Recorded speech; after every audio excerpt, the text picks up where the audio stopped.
ఈ వాక్యం వింటున్న బిడ్డలారా, సముద్ర జలాలు ఇంకిపోయేటట్లుగా చేశాడు పూర్వ దినాలలో. ఒకవేళ ఈ వాక్యం వింటున్న నీ బ్రతుకులో నీవు అనుభవిస్తున్న సమస్య సముద్రం అంత విస్తారంగా ఉందా? నువ్వు అనుభవిస్తున్నటువంటి దుఃఖం సముద్రంలో ఉన్న నీళ్లు కొలవలేనట్లుగా, నీవు అనుభవిస్తున్న వేదన, మానసిక కృంగుదల, గుండెల్లో ఉన్న ఆవేదన ఎవరికి చెప్పుకోవాలో అర్థం కాక నీ హృదయమే ఒక దుఃఖ సముద్రంగా ఉందేమో.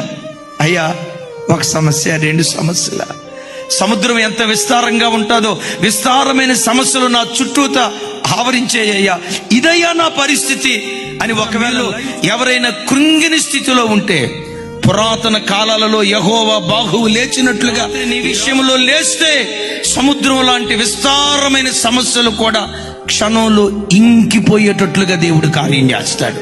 నువ్వు చూస్తూ ఉండగానే, నీ కళ్ళు చూస్తూ ఉండగానే ఆ దుఃఖ సముద్రాన్ని దేవుడు దాటింప చేయునుగాక.